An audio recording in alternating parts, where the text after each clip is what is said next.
Tiwala ang NBI na maisasampa na sa korte sa lalong madaling panahon ang ikatlong batch ng mga kakasuhan kaugnay ng pork barrel scam. Ayon kay NBI Director Virgilio Mendez, patuloy silang nangangalap ng mga ebidensya laban sa mga sangkot sa scam. Si Noel Perfecto ang ating tagapagbalita. Patuloy ang pagkalap ng National Bureau of Investigation ng karagdagang mga ebidensya para makapagsumite ito ng matibay, matatag at kumpletong kaso laban sa lahat ng mga nasasangkot na katauhan o personalidad sa ikatlong grupo o batch ng mga swak sa PDAF scam. Ayon kay NBI Director Virgilio Mendez, walang tigil ang pagtanggap nila ng mga ebidensyang nakakalap ng mga investigador ng Bureau. Kasama na rito ang mga kusang ibinibigay ng mga taong nais tumulong sa pagkakaroon ng katapusan ng investigasyon sa ikatlong batch ng mga sangkot sa PDAF scam. I think the Secretary has clearly mentioned that the case is still under review, but it was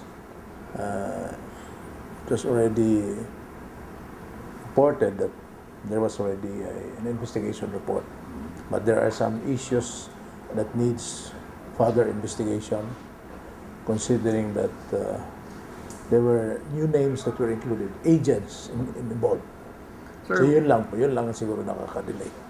Matatandaan na una niyang inihayag na napakaraming mga dokumento at papeles kasama na ang mga salaysay ng saksi ang kanilang hinihimay para makapagsumite ng matibay na kaso laban sa mga sangkot sa PDAF scam. Sakay na rin sa utos mismo ng Pangulong Benigno Aquino III. Kasama rito ang matrix na ginagawa ng kagawaran upang malaman kung gaano kalalim ang pagkakasangkot ng mga mambabatas, opisyalis ng gobyerno at iba pa mga katauhan sa 10 bilyong pisong pork barrel scam. There were no changes insofar as personalities involved, but only there were some issues about, I think she mentioned about some agents involved in the transactions. So yun lang, just to have the clear picture about it. Clarification lang, sir.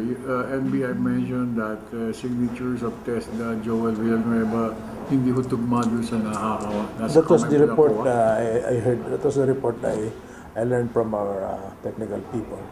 But personally, I have not seen the report. But it's part of probably it's already part of the records of the case.